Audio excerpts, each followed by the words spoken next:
Hello there, friends of Unity Joy of Life. I want to talk a little bit about home, what it means. During the Great Depression, families stayed really close to home. They leaned on each other, they worked together, they cut expenses where they could, and they went to find work whenever it was available, whenever it appeared. And they created this kind of sanctuary for one another. And in those days, home was often described as, and I love this, an island of light and love in a sea of darkness. Well, this last Friday, we witnessed something amazing. Armistice 2 returned safely after taking a trip around the moon. And when they were asked, what was it like to see planet Earth from that distance. And I noticed something. They didn't refer to Earth as Earth. They referred to it as home. And they referred to it as one humanity. One humanity. And I couldn't help but imagine that from that distance, they too were seeing an island of light and love in a vast sea of darkness.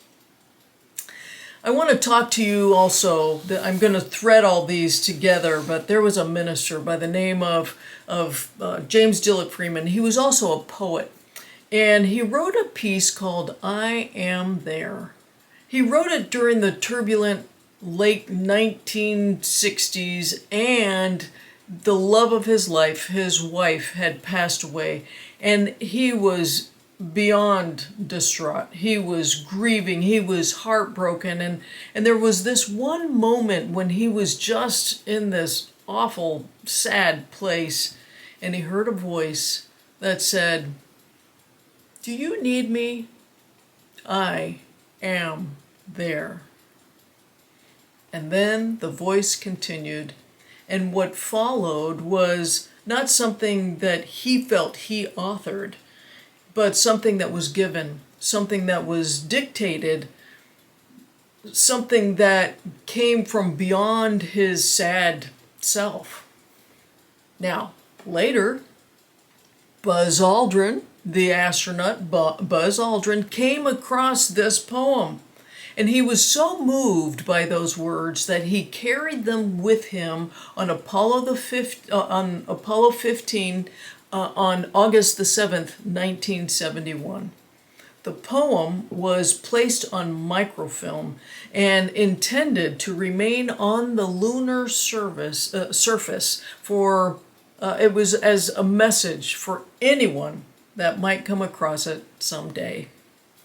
Here's a photo.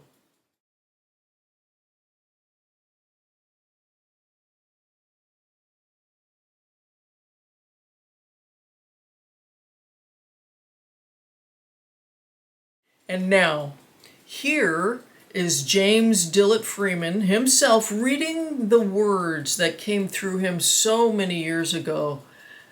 Words that, even now, rest upon the moon. Do you need me? I am there. You cannot see me, yet I am the light you see by. You cannot hear me, yet I speak through your voice. You cannot feel me, yet I am the power at work in your hands. I am at work, though you do not understand my ways. I am at work, though you do not recognize my works.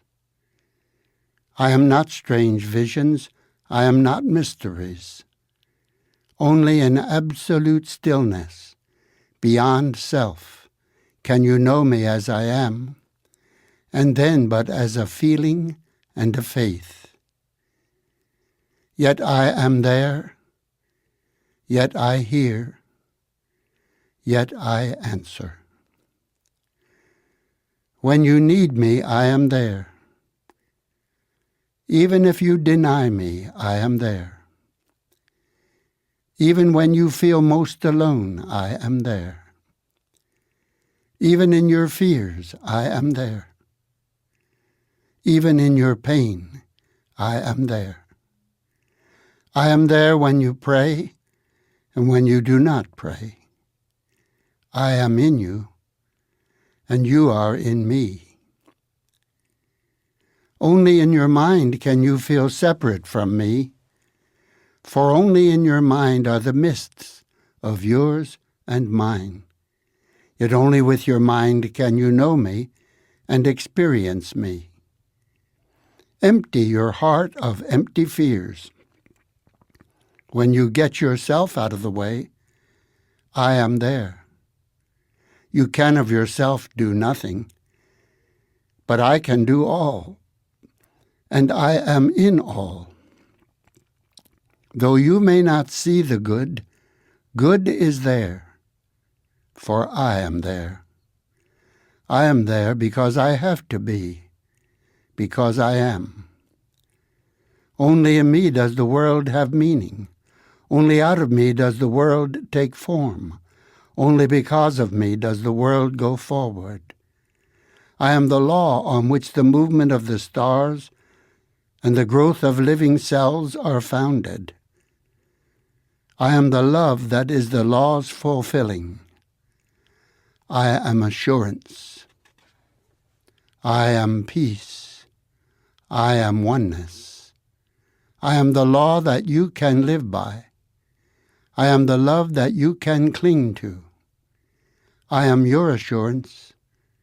I am your peace. I am one with you. I am. Though you fail to find me, I do not fail you. Though your faith in me is unsure, my faith in you never wavers. Because I know you, because I love you, beloved, I am there. Until next time, I'm keeping the faith for you.